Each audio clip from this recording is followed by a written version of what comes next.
ሰላም ሰላም የዚህ ቻናል ቤተሰቦች እንዴት ናችሁ? በያላችሁበት ሰላማችሁ ይብዛልኝ። ዛሬ አዲስ ቪዲዮ ይዤላችሁ መጥቻለሁ። ለጀማሪዎች የሚሆን መነጣጠልና ማጣመር የሚል እናያለን ማለት ነው። ቻናላችን አዲስ ስለሆነ ሰብስክራይብ እንዲሁም ላይክ ሼር በማድረግ ቪዲዮውን እስከመጨረሻው ከኔ ጋር ቆዩ። የበለጠ እንዲገባችሁና ግልጽ እንዲሆንላችሁ ደብተርና እስክሪብቶ ይዛችሁ በመጻፍ ተከታተሉኝ። እንግዲህ የመጀመሪያው መነጣጠል ይላል ማለት ነው። ቀጣያችን ማጣመር ይላል ማለት ነው። ማጣመር እንግዲህ እነዚህ መነጣጠል የሚለው ላይ ስትሬት ያለው የራሳቸውን ነጣጥለን ያስቀመጥናቸው ናቸው ማለት ነው። በአንድ ላይ ጽፈን ስናነባቸው ማጣመር ይላል ማለት ነው። ማጣመር ይላል ማለት ነው። እሺ መቀጠል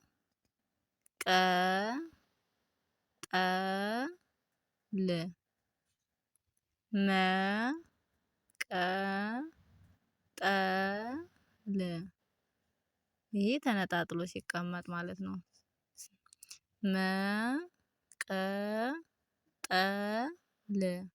መቀጠል ይላል ማለት ነው። እንግዲህ አጣምረን እኚህን የራሳቸውን የተቀመጡትን በአንድ ላይ ስንጽፋቸው መቀጠል የሚል ቃላት ይሰጠናል ማለት ነው። ቃላት ይሰጠናል ማለት ነው። እንግዲህ በአንድ ላይ አጠጋግተን ስንጽፋቸው ቃላት እንላቸዋለን። ባጭር የምንጽፋቸው ቃላት እንላቸዋለን። 3ም 4ም ከዚያም በላይ የምንጽፋቸው ቃላት እንላቸዋለን ማለት ነው። እሺ ወደ ቀጣያችን ስንሄድ ወታደር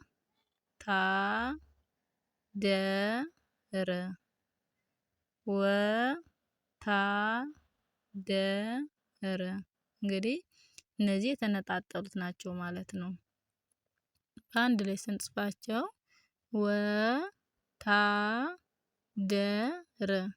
ወታደር ይላል ማለት ነው። ወታደር ይላል ማለት ነው። እሺ ቀጣይ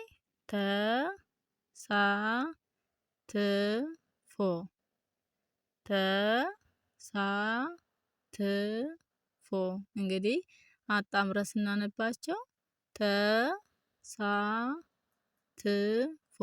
ተሳትፎ ይላል ማለት ነው። ተሳትፎ ይላል ማለት ነው። ወደ ቀጣያችን ስንሄድ ጠንካራ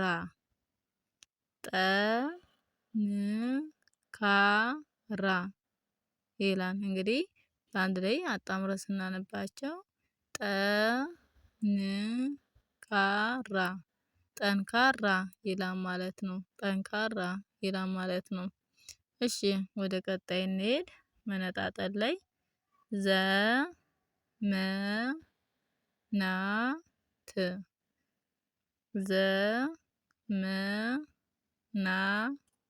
እንግዲህ አጣምረን ስናነባቸው ዘመናት ይላል ማለት ነው። ዘመናት ወደ ቀጣያችን ስንሄድ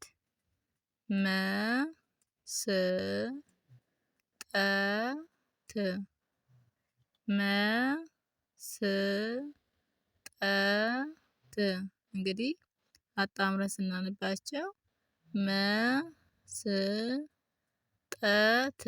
መስጠት ይላል ማለት ነው። መስጠት ይላል ማለት ነው። ቀጣያችን አሰራር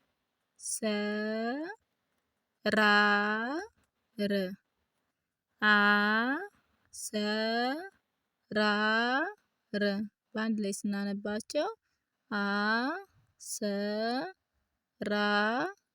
አሰራር ይላል ማለት ነው። አሰራር ወደ ቀጣያችን እንሂድ። ገንዘብ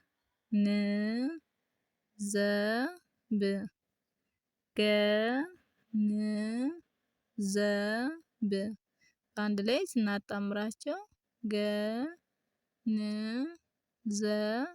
ገንዘብ ይላል ማለት ነው። እንግዲህ እነዚህን መነጣጠል የምንላቸውና ማጣመር የምንላቸውን አይተናል ማለት ነው። ቀጣይ ባለው ቪዲዮ እስከምንገናኝ በያላችሁበት ሰላም ሁኑልኝ።